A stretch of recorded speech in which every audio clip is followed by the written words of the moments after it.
नमस्कार मित्रांनो, ठरलं तर मग या मालिकेच्या आजच्या भागामध्ये मी तुम्हा सर्वांचे अगदी मनपूर्वक स्वागत करते. आजच्या भागामध्ये आपल्याला पाहायला मिळतं इथे सुमन काकू किचनमध्ये काम करत असतात, भाजी साफ करत असतात. परंतु सुमन काकूंचं लक्ष मात्र कुठेच लागत नसतो. सतत सुमन काकूंना नागराज काकांचं ते बोलणं, त्यांचं झोपेत बोलणं हे सगळं काही आठवत असतं. नागराज काका झोपेत म्हणालेले असतात की तू कुठेही जाऊ नकोस, मी इथे तुला समोर बस म्हणालो आहे ना, मग इथे बसायचं. आता मात्र सुमन काकूंना कळत नसतं की नागराज काका नक्की कोणाला बसायला सांगतायत. आणि त्याचवेळी त्यांना आठवतं नागराज काकांचं बोलणं की सुमन, तुझं मंगळसूत्र कुठे आहे. त्यावेळी सुमन काकूंनी त्यांना खोटं उत्तर दिलेलं असतं, परंतु आता त्यांच्याजवळ त्यांचं मंगळसूत्र नसतं. आणि म्हणूनच घरच्यांना आता नक्की काय सांगायचं याच गोष्टीचा त्या विचार करत असतात. तर त्याचवेळी प्रतिमा त्या किचनमध्ये येतात आणि सुमन काकूंना म्हणतात, सुमन अगं जरा तू सुंठ देतेस का, माझा घसा खवखवतोय. सुमन काकू लगेच खांद्यावर पदर घेतात, परंतु ज्यावेळी ते सुंठ घेण्यासाठी जातात त्यावेळी मात्र त्यांच्या खांद्यावरचा पदर खाली पडतो आणि प्रतिमा आत्यांचं लक्ष त्यांच्या गळ्याजवळ जातो. त्यांच्या गळ्यात मंगळसूत्र नाही हे पाहून प्रतिमा आत्यांना धक्का बसतो. प्रतिमा आत्या सुमन काकूंना म्हणतात, सुमन अगं तुझं मंगळसूत्र कुठे आहे. सुमन काकू घाबरतात आणि म्हणतात, वहिनी ते मंगळसूत्र वाटेत पडलं.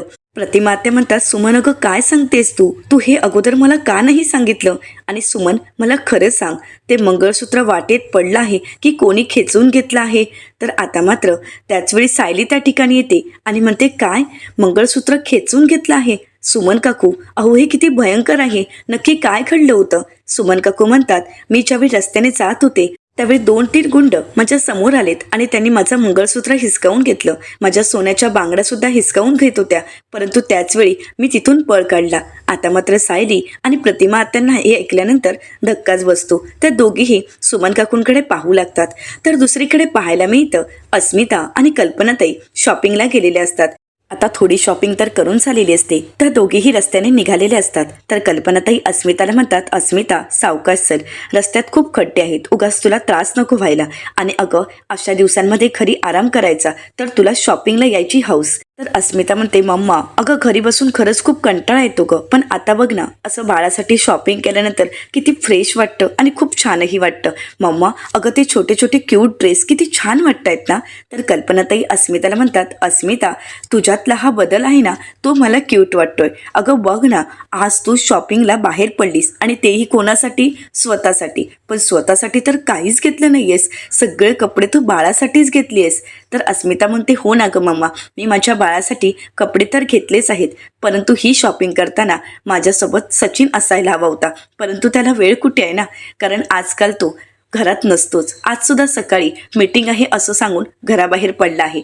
आता या दिवसात सुद्धा सचिन तिच्यासोबत नसल्यामुळे तिला खूप वाईट वाटतं. तर कल्पनाताई अस्मिताला म्हणतात, अस्मिता अगं तुम्ही बाळाचं नाव वगैरे काही ठरवलं आहे की नाही, म्हणजे सचिनने आणि तू. तर कल्पनाताईंना अस्मिता म्हणते, हो ना गं मम्मा, मी आणि त्याने ठरवलं आहे की मुलांची नावं मी ठरवणार आणि मुलींची तो ठरवणार. मुलांच्या नावांची लिस्ट तर माझी तयार आहे, परंतु तो तर अजून एकच सांगत आहे की शोधतोय. मी तर त्याला नेहमी हेच सांगत असते, टोयाटो वगैरे असं काही ठेवू नकोस, आणि तेच त्याच्या डोक्यात असतं.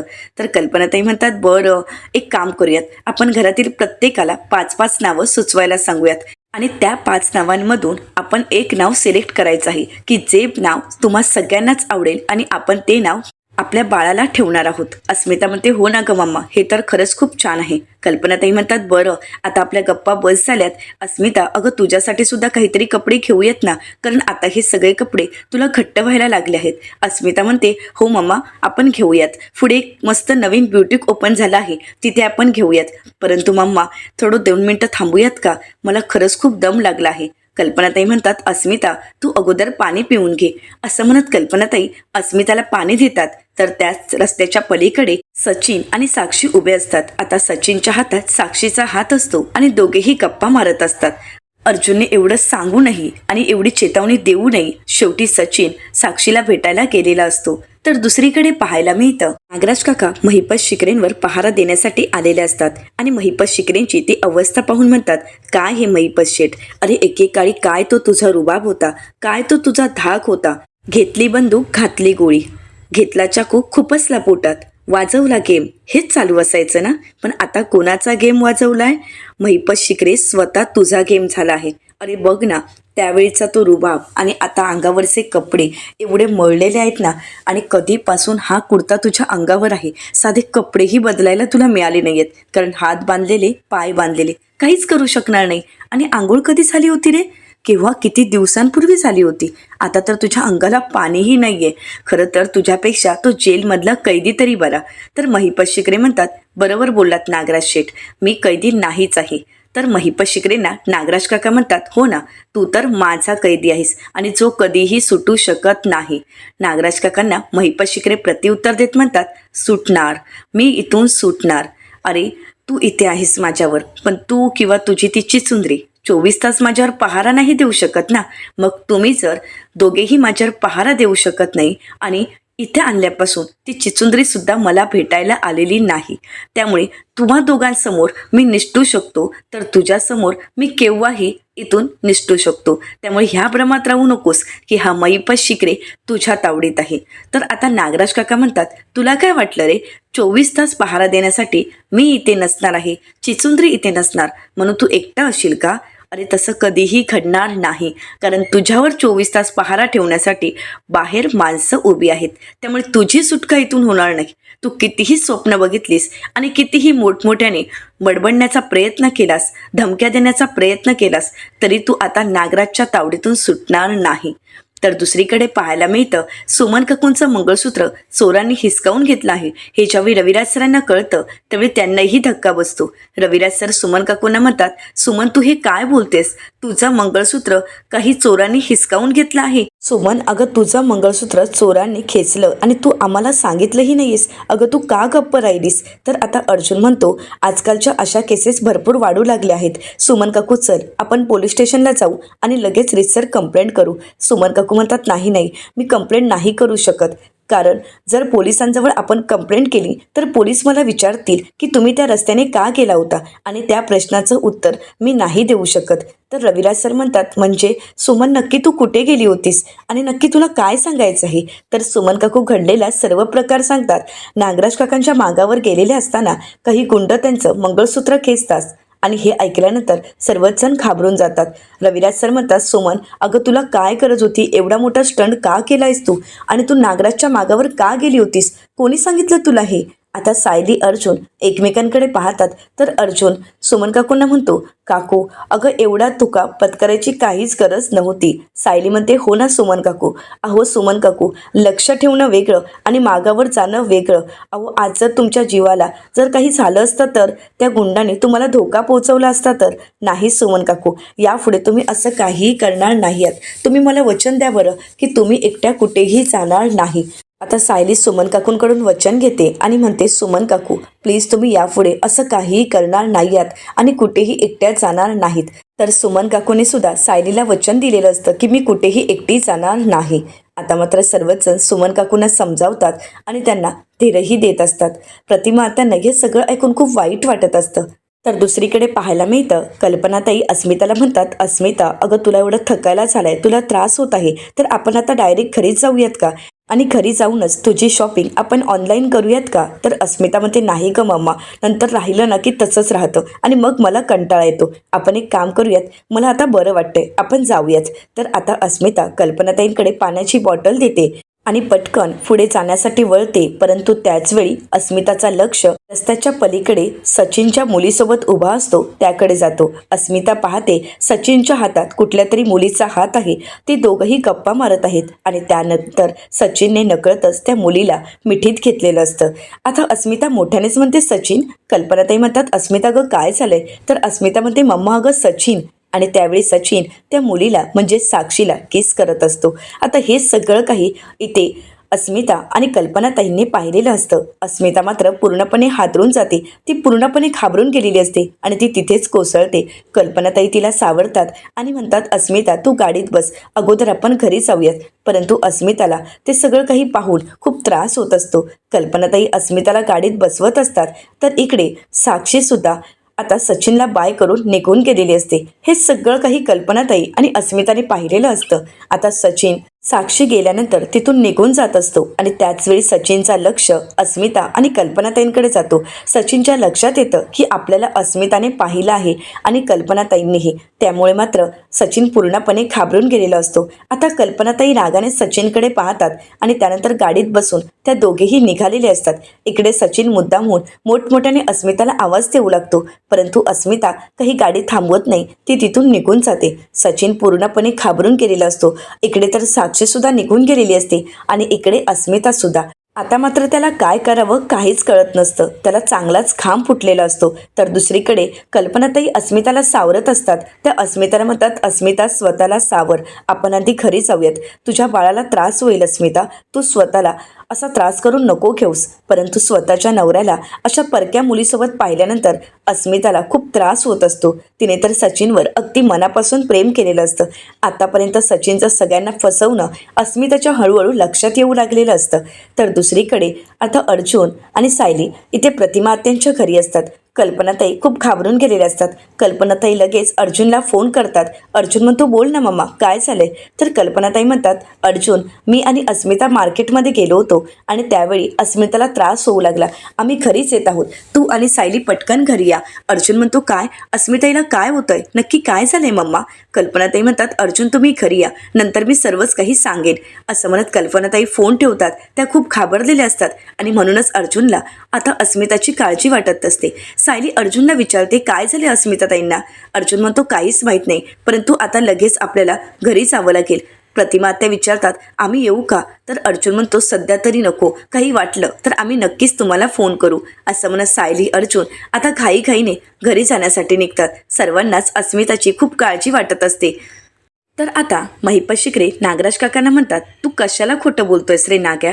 तू तर पांढऱ्या कॉलरचा गुन्हेगार आहेस. अरे असली कामं करायला तुझ्याकडे माणसंही नाहीत आणि म्हणूनच पहिल्या जागेवर ठेवलं होतं ना, तिथे कोणी नव्हता. दोघेही आळीपाळीने माझ्यावर लक्ष ठेवून होता, 24 तास पहारा देत होता आणि आता म्हणतोयस की माणसांना ठेवलं आहे. तर नागराज काका म्हणतात की हो, पहिल्या अनुभवातूनच शिकलो आणि त्या अनुभवावरूनच तुझ्यावर आता पहारा ठेवण्यासाठी मला माणसं ठेवावी लागलीत. आणि ती माणसं कशी आहेत माहिती आहे? अगदी परफेक्ट अनुभवी आहेत. खरं तर ती ट्रेंड केलेली माणसं आहेत. आणि ती माणसं कोण आहेत माहिती आहेत का? तुझेच फंटर. आता हे ऐकल्यानंतर महिपत शिकरेंना धक्काच बसतो.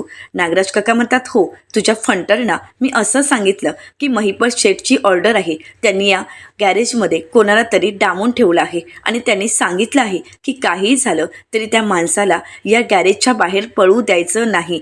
काहीही झालं तरी तो माणूस इथून निष्ठायला नको. आणि तुला तर माहीतच आहेत, तुझे फंटर तुला देव मानतात. तुझा आदेश हा अंतिम आदेश असतो. तुझ्यासाठी ते काहीही करायला तयार असतात आणि तुझ्या शब्दावर तर त्यांचा जबरदस्त विश्वास. आणि मग तू जर इथून बाहेर पडण्याचा प्रयत्न केला तर काय होणार आहे? तुझे फंटर तुझ्यावर गोळी झाडतील आणि ज्यावेळी जवळ येऊन पाहतील त्यावेळी त्यांना कळेल, अरे बापरे, आपण कोणावर गोळी झाडली? आपल्याच साहेबांवर आपण गोळी झाडली. त्यावेळी मात्र ते पूर्णपणे घाबरून जातील. असं म्हणत नागराज काका मोठमोठ्याने हसत असतात. आता हे सगळं काही ऐकल्यानंतर महिपत शिकरेंना काहीच फरक पडत नसतो. नागराज काकांसोबत आता महिपत शिकरेही मोठमोठ्याने हसू लागतात. महिपत शिकरे नागराज काकांना म्हणतात, वा राया, काय डोकं लावलं आहे, अगदी माझ्या पायावर पाऊल ठेवून. तर दुसरीकडे पाहायला मिळतं, अस्मिता पॅनिक झालेली असते. तिला त्रास होत असतो. कल्पनाताई तिला घरी तर घेऊन आलेले असतात, परंतु सचिनचं ते दृश्य अजूनही अस्मिताच्या डोळ्यासमोर असतं आणि तिला त्रास होत असतो. अस्मिता कल्पनाताईंना म्हणते, मम्मा, अगं मला त्रास होतोय, मला कसं तरी होतंय. मम्मा, मला श्वास घ्यायला त्रास होतोय, श्वास गुदमरल्यासारखा वाटतोय. आता कल्पनाताई अस्मिताला शांत करतात. अस्मिता म्हणते, मम्मा, आपण जे रस्त्यात पाहिलंय ते खोटं होतं ना? तो आपला भास होता ना? मम्मा, अगं सचिन असा नसेल ना गं. अस्मिता त्या गोष्टीचा खूप विचार करू लागते आणि त्यामुळे स्वतःला त्रासही करून घेत असते. कल्पनाताई म्हणतात, अस्मिता शांत हो, या दिवसांमध्ये तू स्वतःला त्रास करून घेऊ नकोस, ते तुझ्यासाठी धोक्याचं असेल. अस्मिता, आपण जे काही आहे ते नंतर बघू, पण प्लीज स्वतःला सावर. अस्मिता म्हणते, मम्मा, अगं कसं सावरू सांग ना. तर त्याचवेळी तिथे सचिन आलेला असतो. सचिन निर्लज्जासारखा अस्मिताला म्हणतो, अस्मिता, अगं ऐक ना, तू जे रस्त्यात पाहिलेस मला माहीत आहे, तू मला एका मुलीसोबत पाहिलेस, पण ती माझी कलिक होती. अस्मिता, अगं ऐकून तरी घे ना. असं म्हणत तो पुढे पाऊल टाकणार, परंतु त्याचवेळी कल्पनाताई म्हणतात, सचिन, एक पाऊल जरी पुढे टाकलं ना तर खबरदार, तिथेच थांबायचं.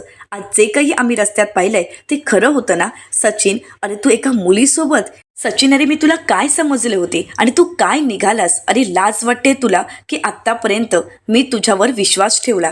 आता त्याच वेळी तिथे प्रतापराव येतात आणि म्हणतात, काय झालंय कल्पना? अगं तुझा आवाज अगदी वरपर्यंत येत आहे. तर कल्पनाताई म्हणतात, काय झालंय ना ते तुमच्या जावयालाच विचारा. तर मात्र आता सचिन काहीच बोलत नसतो. सचिन म्हणतो, डॅड असं काहीच घडलं नाहीये, पण अस्मिता त्या गोष्टीचा उगाच त्रास करून घेत आहे. तर अस्मिता म्हणते, हो काहीच घडलं नाहीये. अरे तुला लाज नाही का वाटत असं बोलताना? तर कल्पनाताई म्हणतात, तुमच्या जावयाचे प्रताप जर तुम्ही ऐकले ना तर तुम्हालाही धक्का बसेल. तर प्रतापराव अस्मिताला विचारतात, अस्मिता काय झालंय, तू काय पाहिलंयस? तर अस्मिता म्हणते, डॅड मी आणि मम्मा मार्केटमध्ये गेलो होतो आणि तिथेच आम्ही. आता अस्मिताला शब्दही फुटत नसतात, तिला काय बोलावं काहीच कळत नसतं. तर कल्पनाताई म्हणतात, तिथे आम्ही सचिनला पाहिलं आहे आणि तेही एका मुलीसोबत. भर रस्त्यात या दोघांचे नको ते चाळे चालू होते आणि ते स्वतः आम्ही पाहिले आहेत. त्यामुळे हा सचिन काय आहे ना ते आम्हाला कळालं आहे. प्रतापराव म्हणतात, काय सचिन, तू एवढ्या खालच्या पातळीला जाशील असं कधी वाटलंही नव्हतं. खरं तर मला अजूनही या गोष्टीवर विश्वास नाही. सचिन, या दोघी जे काही बोलत आहेत ते खरं आहे का? अरे बोल काहीतरी, असा शांत उभा राहू नकोस. कल्पनाताई म्हणतात, काय बोलणार आहे तो? आम्ही प्रत्यक्ष स्वतःच्या डोळ्यांनी त्याला पाहिलं आहे आणि ते एका परक्या मुलीसोबत. आणि तरीसुद्धा तो आता इथे घरी आला आहे, म्हणजे जसं काहीच कळलं नाही हेच दाखवायचं आहे त्याला. हो ना सचिन? सचिन, अरे तुला कळतंय का अस्मिताला या दिवसात किती त्रास होत आहे? प्रतापराव म्हणतात, सचिन अरे तुला भान तरी आहे का? अरे तुझी बायको प्रेग्नेंट आहे. तर कल्पनाताई म्हणतात, सचिन तुझे हे चाळे, तुझे हे प्रताप अगोदरपासूनच चालू आहेत ना? म्हणजे त्या मुलीचं आणि तुझं अफेअर अगोदरपासूनच आहे ना सचिन? बोल आणि खरं बोल. सचिन मात्र काहीच बोलत नसतो. तर प्रतापराव म्हणू लागतात, सचिन तुला कळतंय का? अरे अस्मिताला किती त्रास होतोय आणि तरीसुद्धा तू काहीच बोलत नाहीयेस. याचा अर्थ तुला हे जे काही कळलंय त्याची लाजही वाटत नाहीये का? असं म्हणत प्रतापरावही आता सचिनला बोलू लागतात. परंतु सचिन मात्र शांत उभा असतो, कारण त्याच्याकडे कुठल्याच प्रश्नाची उत्तरं नसतात. तर त्याचवेळी सायली अर्जुन घरी आलेले असतात. अर्जुन विचारतो, मम्मा अचानक काय झालं? आता अस्मिताची तब्येत पाहून सायलीसुद्धा घाबरून जाते. सायली अस्मिताला म्हणते, अस्मिताताई तुम्हाला असं अचानक काय झालं? आईंचा फोन आला आणि आम्ही धावत पळत घरी आलो. आता तुम्ही ठीक आहात ना?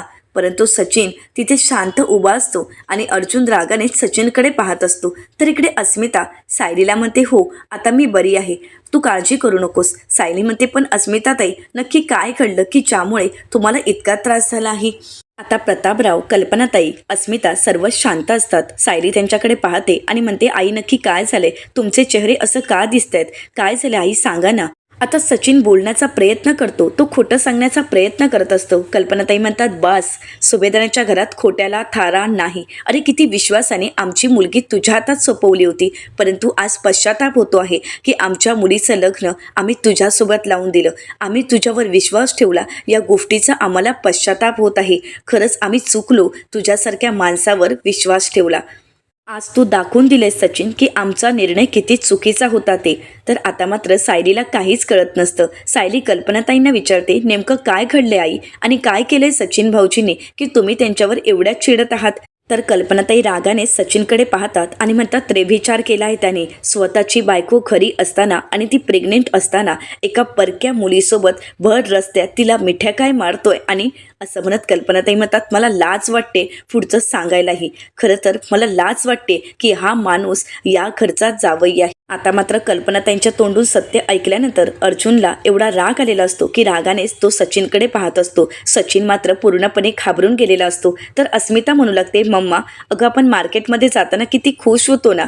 अगं मी माझ्या बाळासाठी शॉपिंग करायला गेली, परंतु येताना बघ ना गं, मला आणि माझ्या बाळाला किती त्रास होतोय. जे काही चित्र बघितलं आहे त्यानंतर मला तरी असं वाटत होतं की मी तिथेच मरून जाईन. मला तर जगण्याची इच्छाच राहिली नाही आहे गं मम्मा. तर कल्पनाताई अस्मिताला सावरतात आणि म्हणतात, अस्मिता तू असं काही करणार नाहीयेस आणि आम्ही तुला काही होऊ देणार नाही, ना तुला किंवा ना तुझ्या बाळाला. अस्मिता खूप रडत असते. कल्पनाताई तिला सावरतात. तर सायलीला सगळं काही आठवतं. सायली म्हणते, म्हणजे अस्मिताताई तुम्ही काही दिवसांपूर्वी सचिन भाऊजींना एका मुलीसोबत पाहिलं होतं ते खरं होतं? तर अस्मिता म्हणते, हो खरं होतं. मी तुम्हाला तेव्हाही सांगण्याचा प्रयत्न केला, पण कोणीही माझ्यावर विश्वास ठेवला नाही. तर कल्पनाताई म्हणतात, आज मी स्वतःच्या डोळ्यांनी पाहिलं आहे आणि अस्मिता जे सांगत होती ते खरं होतं. आज मला अस्मिता जे सांगत होती ते पटतंय. अर्जुन रागानेच सचिनकडे पाहतो आणि सचिनला प्रश्न करत म्हणतो, तीच मुलगी होती की दुसरी कोणीतरी मुलगी होती? कारण माणसाचा पाय एकदा घसरला ना की घसरतच राहतो. तर अर्जुनला असं बोलताना पाहून इकडे मात्र सचिनला चांगलाच घाम फुटलेला असतो. परंतु तरीसुद्धा सचिन निर्लज्जासारखा खोटं बोलणं काही सोडत नाही. सचिन म्हणतो, अरे तुम्ही एवढे पॅनिक का होताय आणि तुम्ही खरं तर टोकाचा निर्णय घेत आहात. कल्पनाताई म्हणतात, हो का? मग आम्ही जे पाहिलं ते खोटं होतं का? अरे एवढं सगळं घडूनही तू मात्र निर्लज्जासारखं अजूनही खोटंच बोलतोयस. अजूनही तुला वाटत नाहीये का अशा अवस्थेत अस्मिताला तू किती त्रास दिला आहेस? आज तिला किती वेदना होत आहेत तुझ्यामुळे. आज माझी मुलगी काय कोणत्या प्रसंगातून जाते आहे ना ते फक्त मला माहीत आहे. तर सायली म्हणते, आई तुम्ही नक्की मार्केटमध्ये काय पाहिलं? तिथे काय घडलं होतं? कल्पनाताई म्हणतात, सांगते ना, सगळं काही सांगते. कारण आता मला सुद्धा माझ्या मुलीसाठी थोडं निर्लज्ज व्हावंच लागेल, तिच्या काळजीसाठी, तिची आई म्हणून.